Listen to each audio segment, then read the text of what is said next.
But we begin with those explosive allegations against Charlie Rose. The news anchor suspended by CBS and PBS after more than 8 women accuse him of making crude sexual advances. Rose has now responded.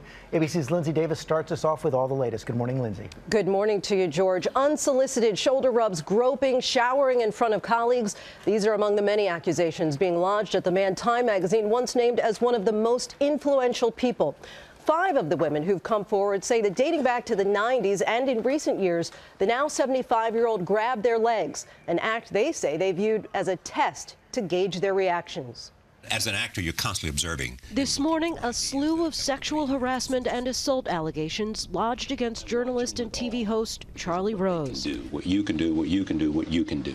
Rose, renowned for his probing questions on his iconic show. How important is it to have a full understanding of what science does for us? That's a great question. Has sat down with guests ranging from presidents to pop stars. What is this talent, though? I don't know what it is. But now, 8 women tell the Washington Post the PBS staple, CBS This Morning co-host and 60 Minutes contributor, made unwanted sexual advances toward them. Several allege he groped them. One of his former employees tells the paper he was a sexual predator and I was his victim. One woman that we spoke to who worked for him as an intern in the 1990s recalled him coming out of the shower naked. She confided in one person. The next day a male producer came up to her laughing and said, "Oh, I heard you got the shower trick." One of Rose's assistants in the mid-2000s tells the paper about at least a dozen instances where Rose walked nude in front of her while she worked in one of his New York City homes. She says he would repeatedly call her late at night to describe his fantasies of her swimming naked. She says she told Rose's longtime executive producer Yvette Vega, who told her that's just Charlie being Charlie.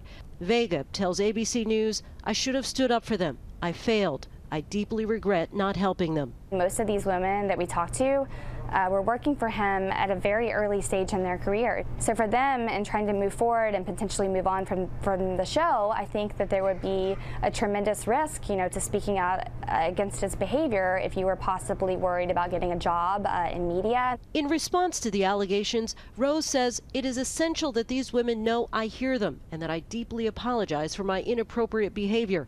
I have behaved insensitively at times, and I accept responsibility for that, though I do not believe that all of these allegations are accurate. I always felt that I was pursuing shared feelings, even though I now realize I was mistaken.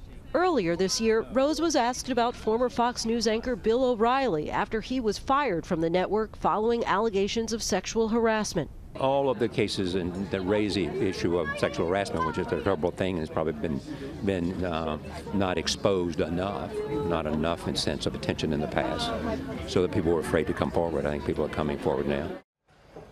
PBS and Bloomberg have now suspended distribution of The Charlie Rose Show, and CBS announced Rose is suspended. And now Business Insider is reporting 3 additional women who say that they were also harassed by the veteran journalist. The Washington Post reporter that we talked to said that more women have already reached out to them, and they plan to do additional reporting, so maybe more to come. Seems that way. All right, Lindsay. Thanks, Lindsay. Okay.